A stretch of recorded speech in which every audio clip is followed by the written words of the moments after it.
Hello, beautiful people, and welcome to 3.2 to 3.3 Inequalities, Solving Inequalities. Our SWABAT is to solve, graph, and write linear inequalities. Our vocabulary, kind of a chart, not really a lot of vocabulary here though, but it's what you need to know. So the first thing I'm going to tell you is that the graph of inequality, if it is this sign right here, which is less than, remember left will always be less than, then when we graph, we will have an open circle, and we will shade. If it's pointing to the left, we're going to shade to the left. Now this only works if my variable, spelling is good, variable, that says variable, pretend like that didn't make a mistake there.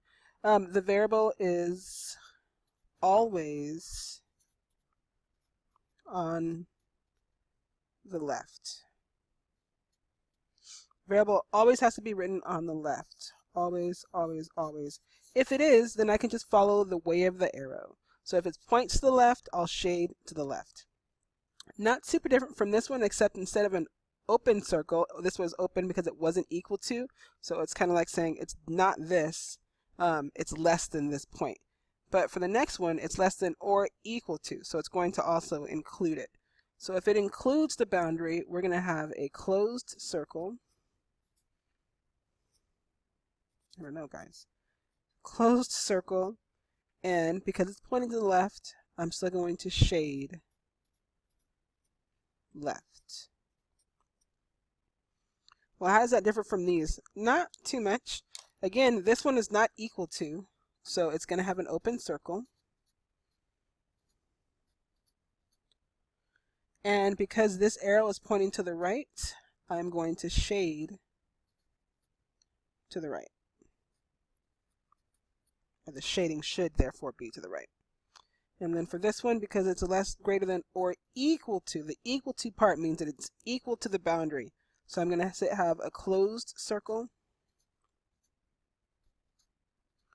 And then I'm still, because this arrow is pointing to the right. Now when I'm talking about the arrow, I'm talking about the pointy part of it.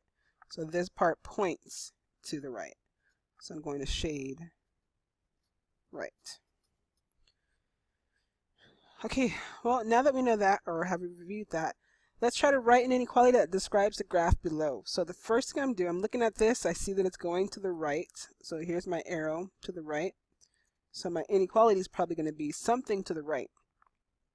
Well, I need this value right here, because this is known as a critical point. This is a critical point. Well, what is it?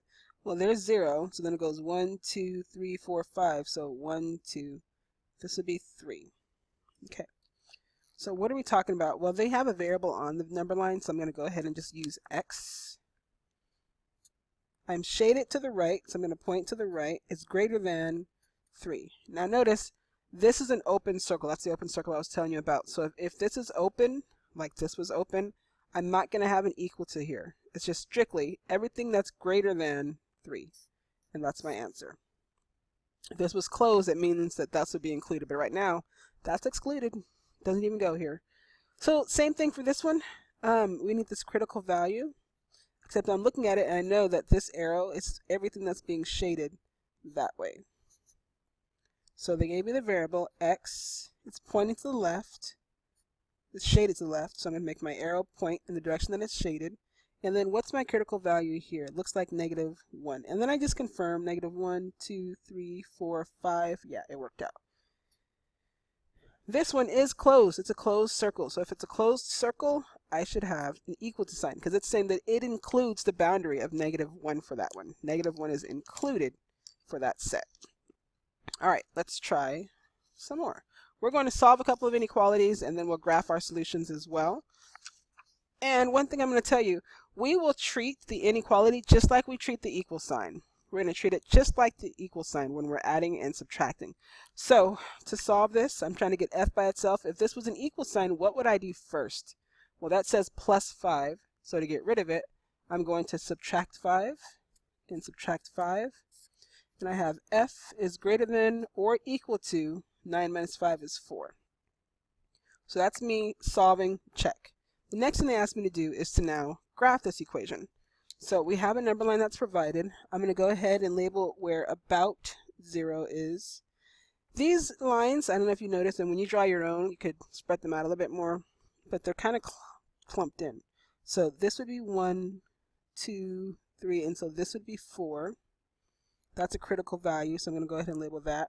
4, 5, 6, 7. This would be 8. It's not critical, but I just don't want this to be so bare.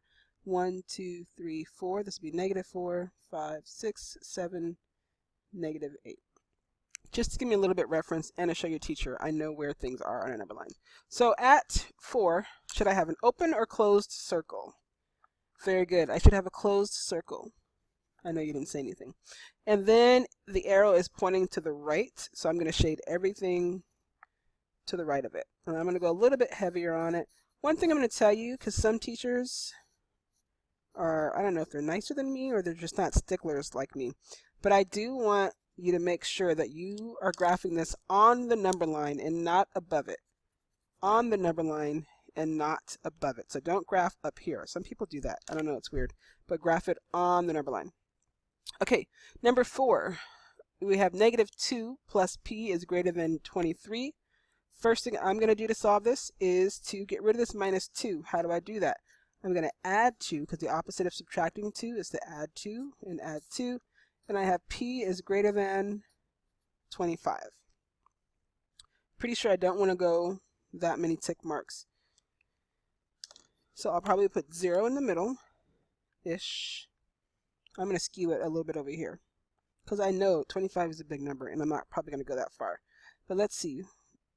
Let's see if we do this instead. Instead of making each tick mark worth 1, what if it's worth 5? So then I'm going to go 5, 10, 15, 20, 25 would be here, 25, 30, 35, 40, 45, 50. I just want to have some points on here so it looks like I know what I'm doing. This would be -5, -10, -15, -20 would be there. Okay, so at 25, which is here, what do you have, opened or closed?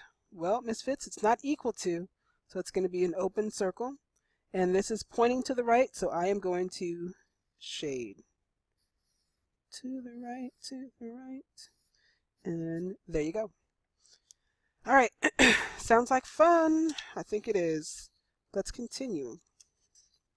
When you're graphing these, I really just want to make sure that you have somewhere where 0 is. So let me show you this, because on your homework you don't have a number line given to you.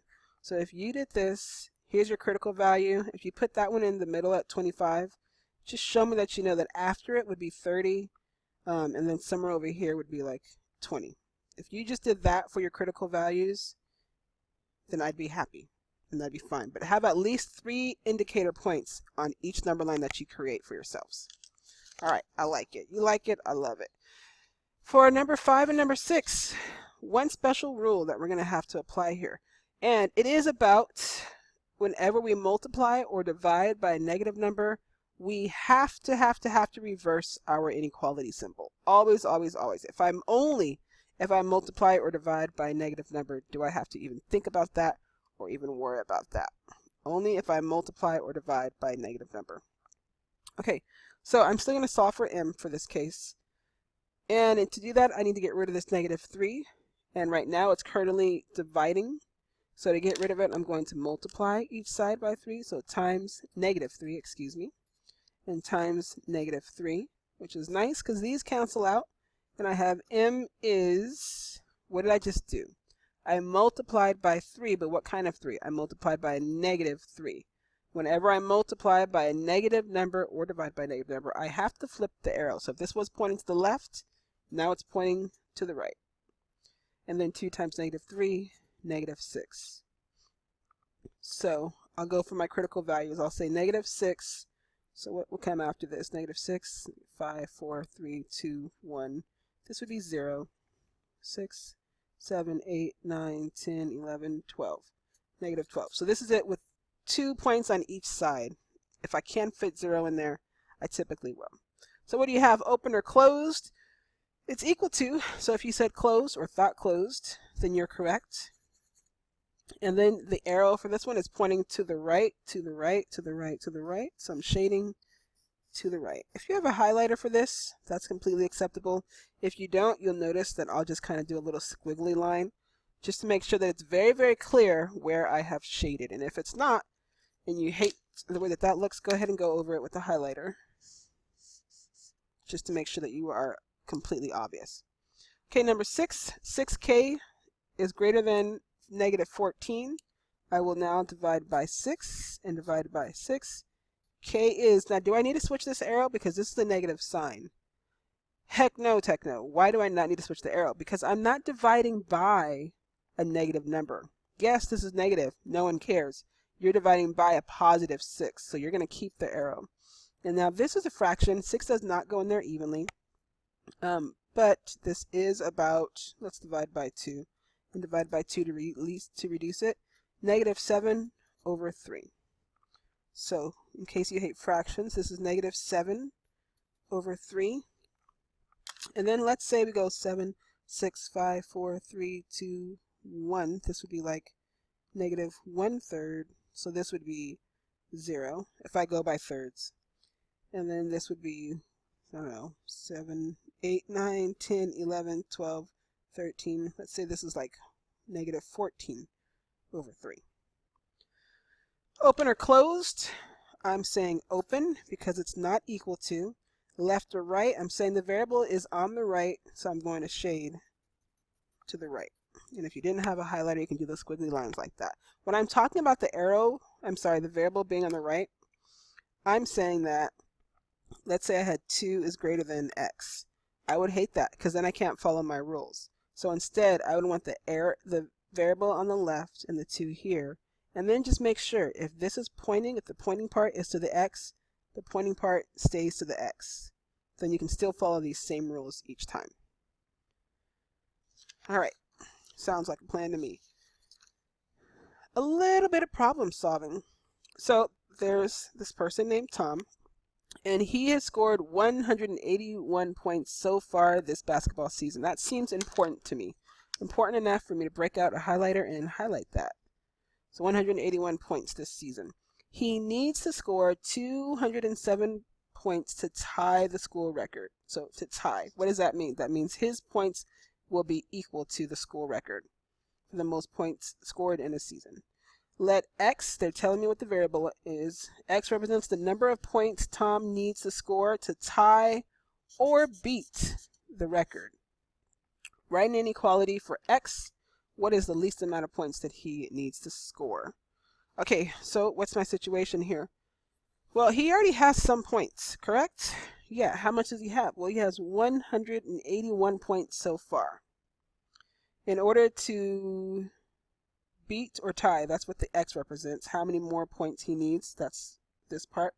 In order to beat or tie the school record, where here's my 207 is the school record. Now, to this 181, he's going to add some points to that. How many points is he going to add? X amount of points, because that's how many more points he needs to score. To do what? Well, if it was just a tie, they would be equal to it. He would have the same amount of points as that. But Tom is a go-getter. He wants to exceed that. He wants to get bigger than that. So if he gets equal, that's fine. But his goal is to get what? Greater than. Greater than or equal to 207. Because if he gets less than, he's not that special. All right, so minus 181 on both sides.